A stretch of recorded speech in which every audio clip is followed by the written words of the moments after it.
चीन, रूस और उत्तर कोरिया की हाइपरसोनिक मिसाइलों की बढ़ती पहुंच को देखते हुए जापान ने भी अपनी रक्षा तैयारियों को तेज कर दिया है ताकि वो भी इन देशों से मुकाबला कर सके। इसलिए जापान एक ऐसे रेलगन को विकसित करने की योजना बना रहा है जो किसी भी हाइपरसोनिक मिसाइल को मार गिरा सकता है।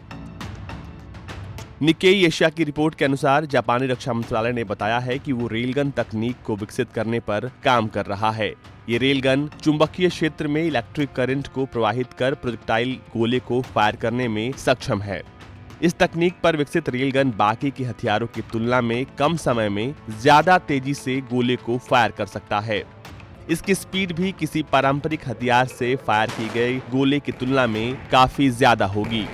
ये नेक्स्ट जनरेशन सिस्टम जापान को लंबी दूरी की मिसाइलों को मार गिराने के साथ ही साथ कई लेयर की सुरक्षा भी देगा। आपको बता दें कि हाइपरसोनिक हथियार आवाज की रफ्तार से 5 गुना तेजी से उड़ान भरते हैं। मौजूदा समय में रूस और चीन हाइपरसोनिक हथियारों को विकसित करने में सबसे आगे हैं। रूस के पास तो दुनिया के सबसे तेज उड़ान भरने वाली हाइपरसोनिक मिसाइल जिरकॉन है। वहीं चीन भी लगातार हाइपरसोनिक मिसाइलों की टेस्टिंग कर रहा है और उनकी तैनाती कर रहा है।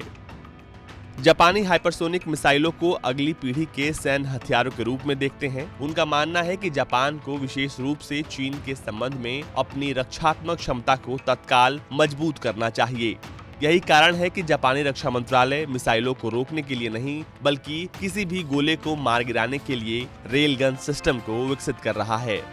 चीन और जापान में पूर्वी चीन सागर में स्थित द्वीपों को लेकर आपस में विवाद है। दोनों देश इन निर्जन द्वीपों पर अपना दावा करते हैं, जिन्हें जापान में सेनकाकू और चीन में डियाओस के नाम से जाना जाता है।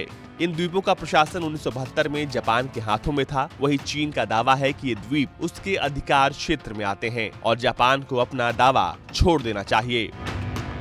इतना ही नहीं, चीन की कम्युनिस्ट पार्टी तो इस पर कब्जे के लिए सैन्य कार्रवाई तक की धमकी दे चुका है। जापान कुरील द्वीपों पर अपने क्षेत्रीय अधिकारों का दावा करता है।